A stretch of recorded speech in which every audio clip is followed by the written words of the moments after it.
Hi everyone, it's Ed from Runnable.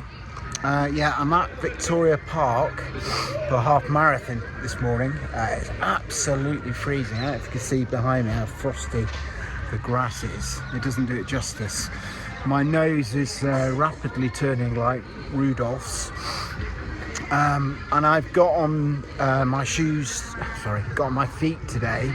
Put my water down. My Adios Pro 4s. So let me give you a quick look. Okay. Oh. Yeah. So we'll test them out over a half marathon. I get to see if they're any good or not, which is something. Some people complained about the sizing of this shoe. I went for my normal size, and we'll find out today that's going to cause me some headaches with my toes in particular. But yeah, lovely morning, really cold though, but really sunny in East London. And yeah, looking forward to giving it my best shot. I still feel a bit bunged up, but no moaning, Ed. No moaning this morning, just do your best. And I'll give you a report on how the shoes went. This is my kind of warm-up race for the marathon in London Marathon, so it's good to get an idea what these are like over the half marathon distance to see whether they could be an option for the marathon itself. Anyway, I'll see you later and give you a good race report. Bye bye.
Jack Sparrow Pacer. First time I've ever seen that.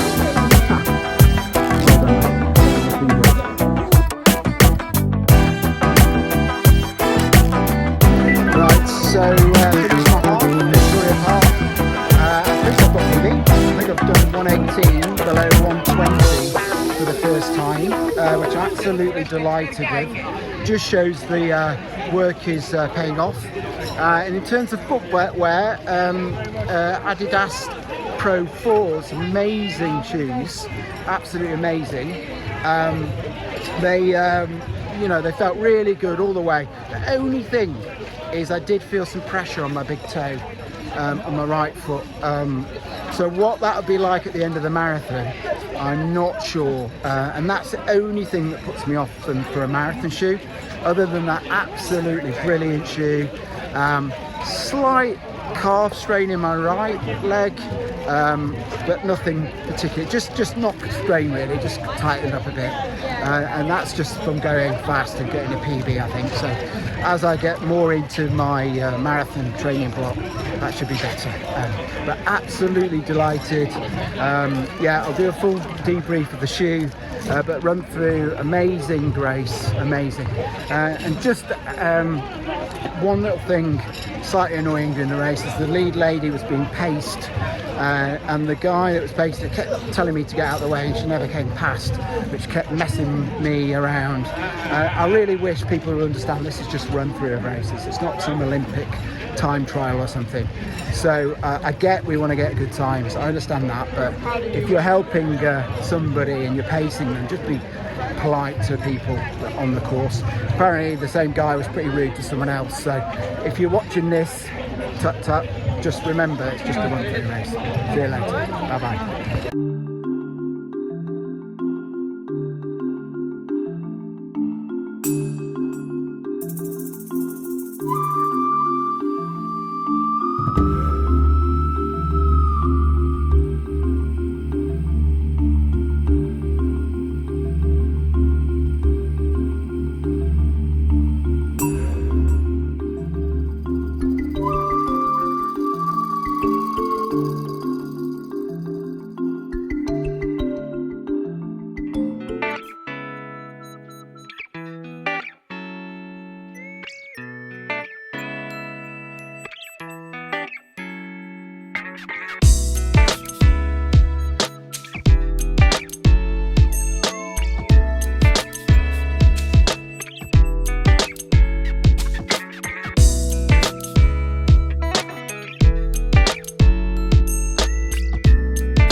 Hi everyone, it's Ed from Runnable, and in this video I'm going to give a race review of the Adidas Adizero Adios Pro 4.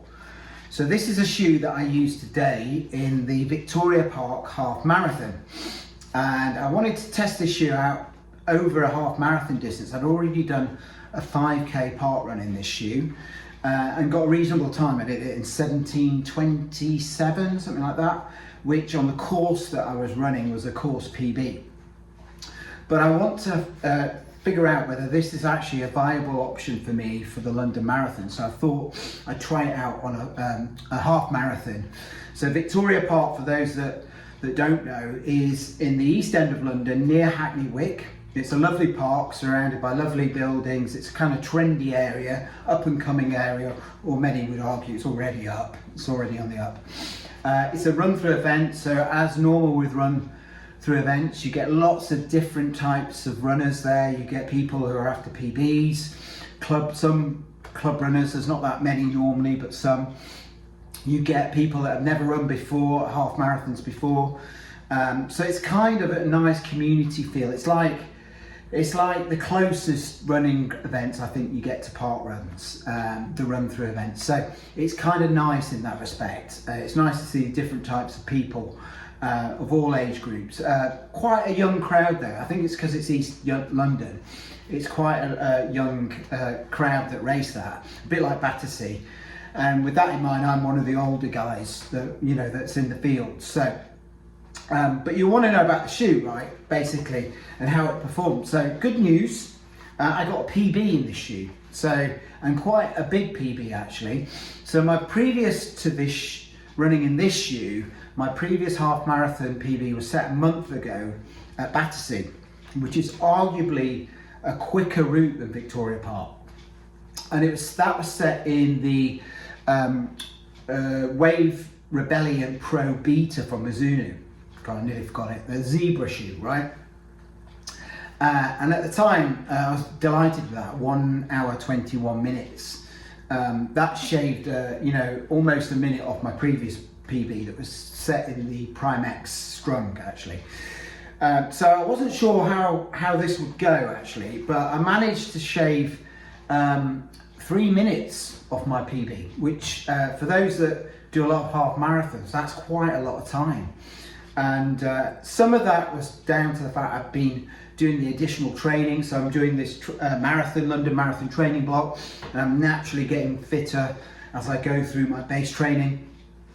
But some of it is definitely the shoe. So this shoe is such a light shoe. First and foremost, light shoe.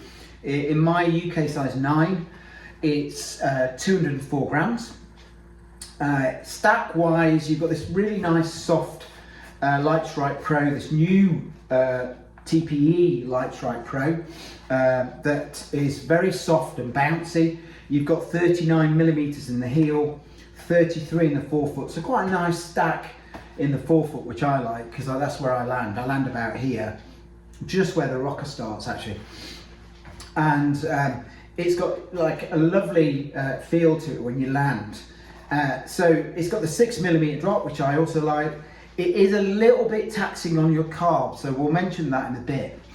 But generally perform really well. I love the placement of this rocker. I think it's gone back a bit from the Pro 3. I think that was maybe at 70% down the length of the shoe. This is now back a bit at 60, and that suits me perfectly. The upper, I had no problems with the upper, really lovely lockdown. The only issue I had, and we'll come to that point where I talk a little bit about the negatives of the shoe, was a little bit of pressure, on my right toe. But we can talk about that more in depth when we get to that point. So foam midsole, absolutely fantastic, bouncy, responsive ride. Feel like I've got nothing on my feet because the upper, by and large, I didn't feel.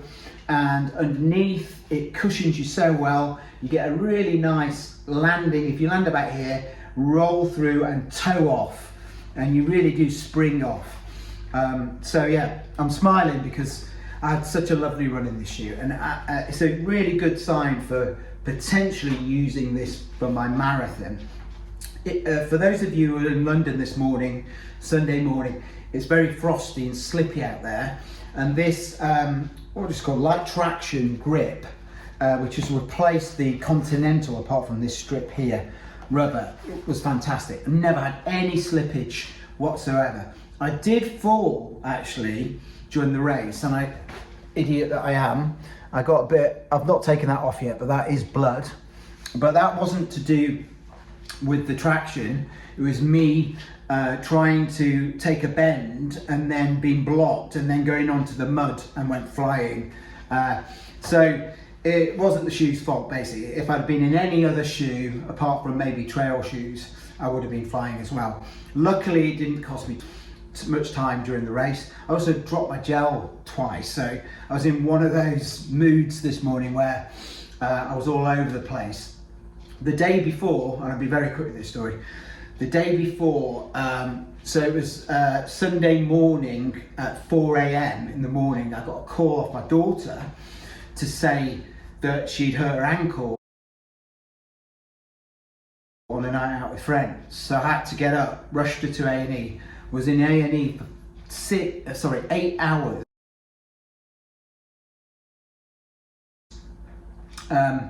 And by the time we'd finished, I was absolutely exhausted. And like basically didn't sleep that well last night. So I was all over the place mentally before the race. But sometimes actually that's not a bad thing. You just think, right, I'm just going to run, forget about everything. This is my time for my brain to relax. And that's what happened. And the shoe played a big part in that, because it just allowed me to concentrate on my form, concentrating on my running economy, and I didn't have to worry about the shoe whatsoever because it was propelling me forward lovely, and not in a kind of uncontrollable way, not in a Prime X strung way.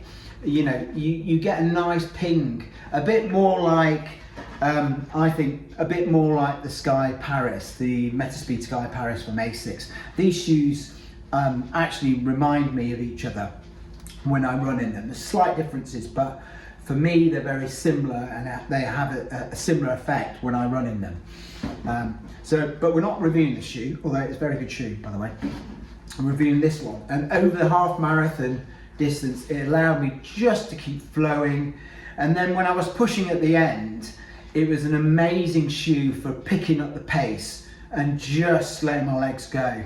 And it's so soft, this foam, but it's so responsive. I didn't get the sensation that I'm sinking into the shoe at all. I just got this sensation that the shoe was propelling me forward as I landed at this point. And even as I got tired and started landing further back, it was still fine. I never heel strike though, and that is an issue. So before we talk a little bit more about the race itself, let's talk about some of the issues in this shoe. So as we've discussed, for those of you that are heel strikers, landing here feels a bit weird. It splays because of how soft this foam is, and you get this sucking noise, and it feels like you kind of stuck. It's sticking you to the floor, squelching you. So I would say for heel strikers, I would avoid this shoe. Some of the other issues, right, on my right foot, you can see I've still got the run through tag here. I was getting a little bit of soreness around here, where you can see this reinforced area of fabric here. My toes were getting a little bit crushed there, and that worries me about taking the marathon distance. How will my toe feel at the end of it? It feels fine now actually, but during the race it was a little bit noticeable. It's funny actually, about halfway through the race I thought, what are people on about? I went true to size in this year, and I was thinking, what are the people on about? It's fine. And then actually when I got to about 15k, I started to feel a little bit of pressure on my big toe, and then it kind of clicked. But here's the thing, I don't think going up half a size would work either. I think that would potentially cause me other issues in lockdown. So I actually feel like it's just something if I'm prepared to take the marathon distance, I'm just going to have to accept that my toes might get a bit sore by the end of that marathon. And if I'm not prepared for that, I won't take the marathon distance. But I don't think going up half a size is a wise move. personally, I just feel like you're going to get some lockdown issues potentially because of that, and you're not going to hit the sweet spot of the rocker if you do that. So I would be wary of doing that unless you're right on the edge of your size anyway, and you're normally quite cramped, then maybe you would do that. But for me, I'm somewhere between 8.5 and 9 normally. I stayed with 9 and I'm glad I did. Just a little bit of pressure there. And then the only other thing I would say, apart from the heel and the toe, is that there is a thought in me that this soft foam might bottom out a tiny bit in the longer distance. It didn't happen today. I've got 20 miler in March, and if I'm at that point thinking this is going to be my marathon shoe, I'll use it in the 20 mile race, and I'll realise then whether this will actually bottom out or not. I had that problem with the Cielo a little bit. It's a similar kind of softness to the foam. This might even be softer actually. I feel like this is actually a quicker shoe than the Cielo. It's just a bit lighter. If you watch my channel, you know that I'm not a big one for weight in shoes, but actually with racing shoes, I kind of get it. I get why people want a very lightweight racing shoe. For daily trainers though, I've got no problem whatsoever running in a heavy shoe, because that means when I put these on, they feel super light and super incredible. I love the look of these shoes. I guess you could call it a slight downside with this colorway. It's going to get mucky, as you can see. I need to clean them before it gets too far. But all in all, I can't fault the upper, apart from the slight toe bit that I mentioned. Got good lockdown, foam is incredible, and the traction of the grip is superb, and the placement of the rocker, the geometry of this shoe really suits me down to the ground. So anybody who's a forefoot striker, somebody who likes their foam slightly softer but still cushioned, who likes a bit of a toe spring, who likes to get right up on their tiptoes and launch forward, someone who's maybe a bounder but wants to improve their cadence, this is a great shoe. And the reason why I broke my PB today in this shoe is because it was encouraging me to increase my cadence. I'm a bounder. My cadence is probably not as high as someone who's like a shuffler. So like someone like Nick from the Run Testers, his cadence will be a lot higher than mine. This encourages me to go quicker, to actually improve my cadence. In a similar way to the Edge actually, that's how these two shoes are quite similar. So I feel like talking about these shoes, because I think they do compare. I feel like if these two had a child, it would be this shoe, right? And it sits right in between these. It's not as forefoot orientated as say this shoe, which you really do need to be landing at the forefoot and springing forward. But it's got a nice rocker, just like this shoe. So it's more rockered, I think, than the Sky. Not quite as rockered as the Edge, but somewhere in between the two. All three super light, all three super pingy when you're running them. These two have a similar kind of feeling of toe spring. These two have a similar feeling of a rocker. So when you think about it, the Pro 4 has kind of the best of both worlds of these shoes. And so Adidas, I think, have absolutely smashed it out of the park with this shoe. And, I can highly recommend this shoe for a half marathon. Marathon, still got some doubts. Less doubts than I had, but still got some doubts. The only other slight bit is my calf felt a little bit stiff in this shoe. And it might be the lower drop, and I just need to get used to running in lower drop shoes. Sometimes I'm running in 8mm shoes, and I need to more often run in 6 if I'm going to use this for my marathon. But all in all, credible shoe, great for half marathons, great for 5k, 10k, half, but I'm just not 100% sure yet whether this will be my marathon shoe, but it's definitely up there. After today, it's definitely up there, and it could well be. Now, a word about the race. Really well organised as always from run through. Very competitive actually, and there's a group of guys who shot off, and I kind of knew straight away I'm not catching those guys. They looked the sort that I thought, right, I'm not going to catch them. And so they shot off, and they did. The guy won it. I think won it in 1 hour 6, which I think could be a course record. And he's the same guy that won the Battersea Park race, and he's in his 40s, right? So he's an incredible runner. I forget his name. But if you look at the results, or maybe I'll put it on here on the video, you need to follow this guy. I think this guy either was a former athlete, a former runner, at a very high level, or he's just come from nowhere, but he's a machine. He lapped me actually. So as I was doing I did 1 hour 18 and he lapped me. As he's going down the home straight to finish, he lapped me. So I had another loop to do before that. So incredible runner. The lead female runner was also very good. I think she did it in 2 minutes behind me in 1 hour 20. So a very good runner. There's a little bit of a story behind that, which I should mention and see what you think. But so she was being paced by at least one guy. I think one guy, but there was another guy in a team. So it might have been a coach or a friend or whatever. And at one point she was running sort of 5 or 10 meters behind me, and a coach was like right behind me who was pacing her. And he kept saying, lead lady coming through, move out of the way, right? So initially when I heard it, I thought it was someone from Run Through saying it, which I thought fine. So I moved out of the way. So I was taking the racing line, so I moved this way so that she could get past. The thing is, she never did come past, right? So then I eventually went back to the racing line. And this happened 3 or 4 times. And actually by the 4th time, I was getting a bit annoyed. And I felt like, actually, he shouldn't be doing that. And this is a kind of a run-through event. And run-through events for me, like I said at the start, are events full of like different people, different levels of fitness. And it's all mixed up with 5K, 10K, half marathon runners. So it gets a bit confusing.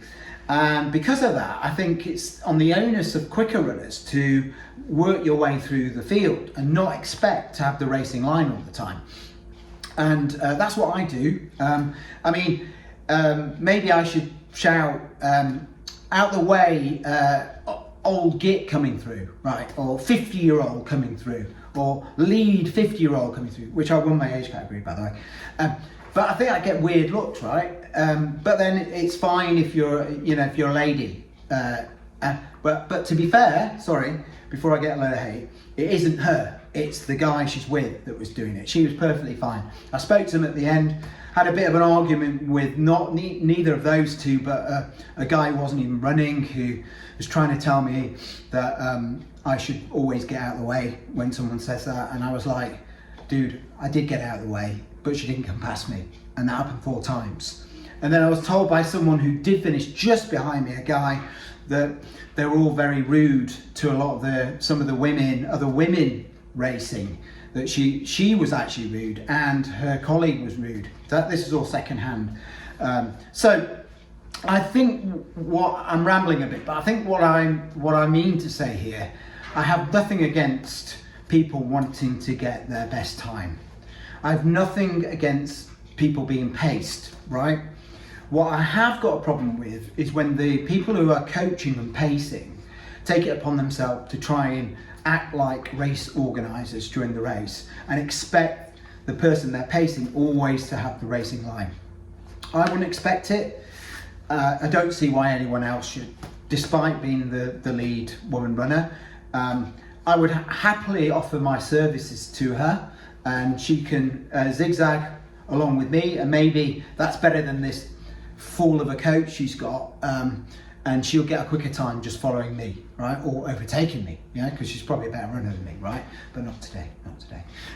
But my point is, I feel like run-through events are not those kind of races to do that, and it really did wind me up a bit, and the guy finished behind me was furious about it. So instead of him going to talk to them, I thought I would diplomatically go and talk to them, and I ended up getting nowhere, almost threatening to punch this guy's lights out, actually, who wasn't involved, who was like really entitled, saying that I should always get out of the way if someone says that. And he wasn't listening to me. I was saying, I'm ahead and I'm going quicker than her. Why should I get out of the way? But anyway, I need to put this past me, but this is me, this is Ed from Sheffield, and he was so close to getting a Sheffield sleeping pill, he didn't know. This very entitled young man, that's all we'll say. So that's my rant over. I hope you understand what I'm trying to say here. I feel like run-through events are community events. We shouldn't treat them as these kind of time trials. If you want to do that, get on the track or organise an event full of club runners. Don't expect people who haven't raced much in their whole careers to get out of the way, and don't be rude to them, okay? And that's all I'm trying to say here. So hopefully that makes sense. Put in the comments what you feel. If I'm talking shit, as I normally am, but I don't think I am, but tell me if I am, and then we can have a discussion. So that's all I want to talk about on that side of things. Final summary, Victoria Park, loved it. There's no PB bell, which annoyed me a little bit, because I actually did get a PB this time. But I suppose it saved me breaking it like last time.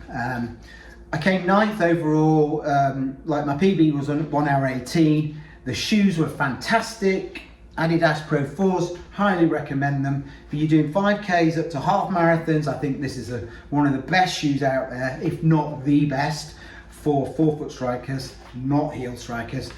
It's light, it's responsive, bouncy, lots of energy returns, and if you like soft foam, which I do, perfect shoe. That's all I want to say. Hopefully you'll watch a bit of the footage. I didn't do any race footage, but you can see the surrounding footage of the run-through organisation and the warm-up and all that kind of stuff.